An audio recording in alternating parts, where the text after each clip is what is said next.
एक तरफ अगर देखा जाए तो 2014 से लेकर ही ये मैजिक शब्द जो है राजनीति में जो है वो आ गया। बीजेपी को कहा जाता था कि मोदी मैजिक जो है वो चला है, तो इस बार हरियाणा में भी यही कह सकते हैं कि मोदी मैजिक जो है वो चला है। जिस तरह से राजस्थान में चला था उस तरह से इस बार हरियाणा में जो वोटिंग का 10वां राउंड था उस वक्त तक बीजेपी की बढ़त जो है वो दिख रही थी, पूरी तरह से दिख रही थी कि बीजेपी जो है वो पंचकुला में जीत रही है और कांग्रेस जो है वो पीछे दिख रही थी।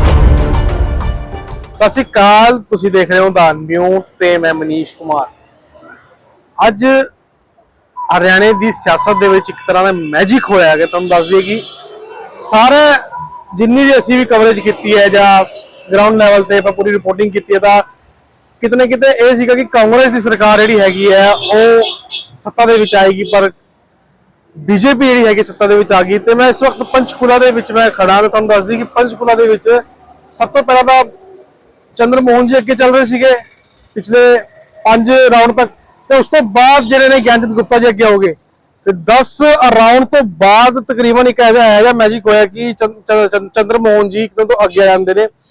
तो इस पूरी सियासत हरियाणा की सियासत चर्चा करांगे। मेरे नाल अमर शर्मा जी मेरे नाल मौजूद है, उन्होंने नाल गलबात करांगे किस तरीके दे नाल इस पूरी राजनीति नूं वो देखते हैं, सियासत नूं किस तरीके दे नाल देखते हैं। अमर जी, आज आपने पूरी राजनीति को देखा, पंचकुला में ही खड़े हैं हम। पंचकुला की बात करूंगा, पहले हम गए बीजेपी ऑफिस, वहां खुशी की लहर थी 5-7-8 राउंड तक, फिर उसके बाद एकदम से आप मैजिक समझते हो, क्या समझते हो?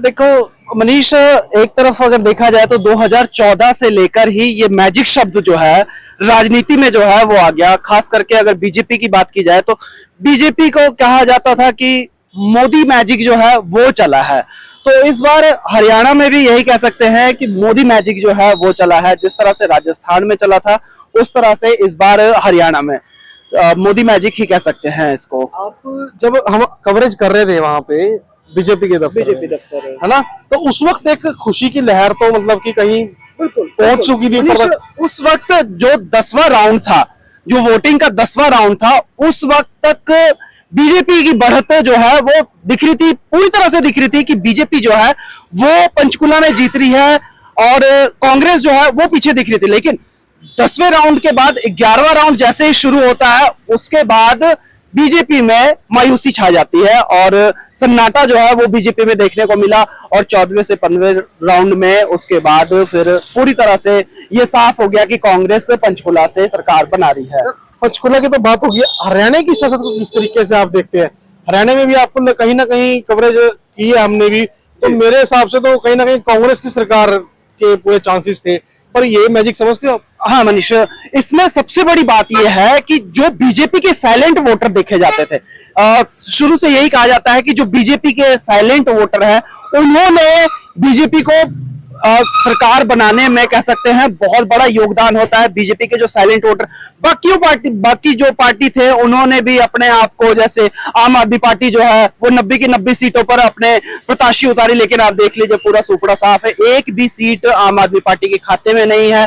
जेजेपी हरियाणा से अपना गठबंधन पहले 2019 में करती है और सरकार इलेक्शन से कुछ ही महीने पहले गठबंधन तोड़ देते हैं। उसका खामियाजा जो है सीधे तौर पे जेजेपी को देखा गया है कि जेजेपी को यहां से हार का और कह सकते हैं कि मायूसी का सामना करना पड़ा, क्योंकि बीजेपी से एक तरफ 2019 में बीजेपी के विपक्ष में जेजेपी वोट हासिल करती है और फिर वही पार्टी जो है बीजेपी की जाके गोद में बैठ जाती है। उसके बाद खुद कह सकते हैं कि खुद पर इतना ज्यादा घमंड कह सकते हैं कि हो गया पार्टी पर कि मैं सरकार बना लूंगा अकेले दम पर। और आपसा एक पार्टी है, हरियाणा की पार्टी है, उससे गठबंधन करके हरियाणा में चुनाव लड़ा और आप परिणाम देख सकते हैं इस वक्त कि क्या है उनका परिणाम जेजेपी का।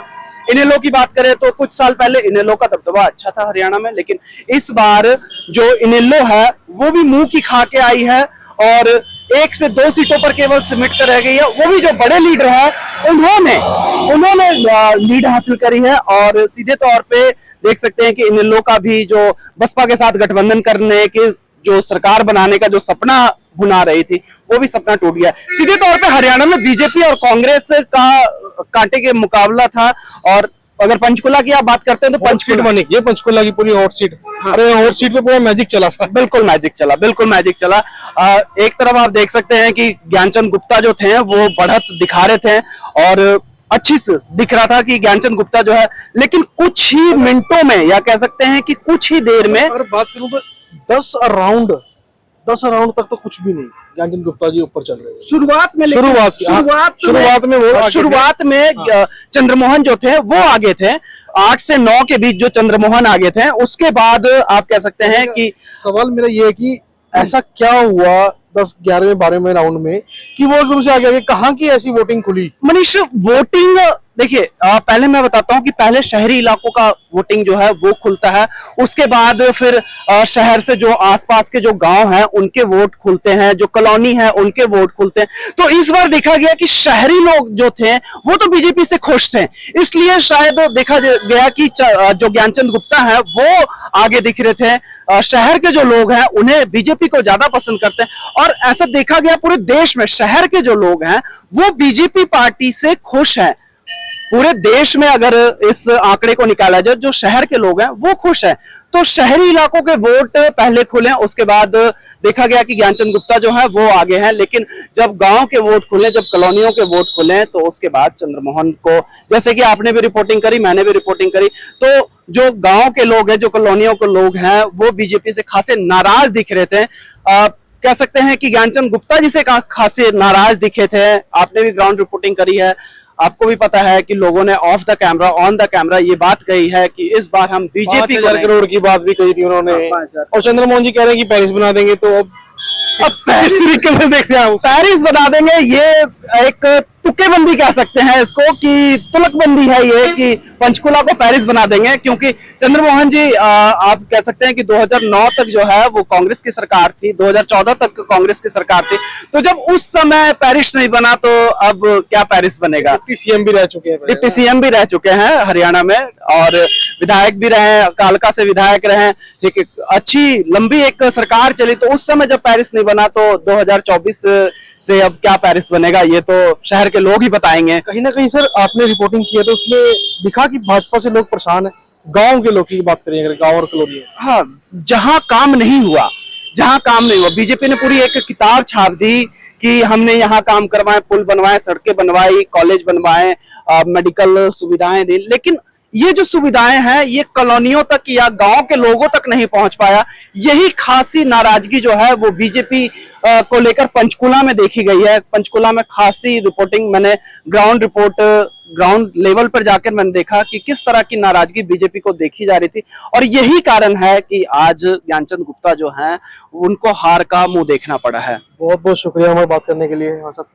तो इसी के साथ अमर शर्मा जिन्होंने दस्या कि बीजेपी तो ਪਿੰਡਾਂ ਦੇ ਲੋਕ ਜਿਹੜੇ ਨੇ ਉਹ ਪਰੇਸ਼ਾਨ ਨੇ ਤੇ ਕਲੋਨੀਆਂ ਦੇ ਲੋਕ ਜਿਹੜੇ ਪਰੇਸ਼ਾਨ ਨੇ। ਪਰ ਤੁਹਾਨੂੰ ਦੱਸ ਦਈਏ ਕਿ ਅੱਜ ਜਿਹੜੀ ਹੈਗੀ ਹੈ ਚੰਦਰਮੋਹਨ ਜੀ ਪੰਚਕੂਲੇ ਤੋਂ ਜਿੱਤ ਚੁੱਕੇ ਨੇ ਤੇ ਹੁਣ ਉਹਨਾਂ ਦਾ ਇਹ ਵੀ ਕਹਿਣਾ ਹੈ ਕਿ ਪੰਚਕੂਲੇ ਨੂੰ ਪੈਰਿਸ ਬਣਾਉਣਗੇ, ਸਾਰੇ ਕੰਮ ਇੱਥੇ ਹੋਣਗੇ।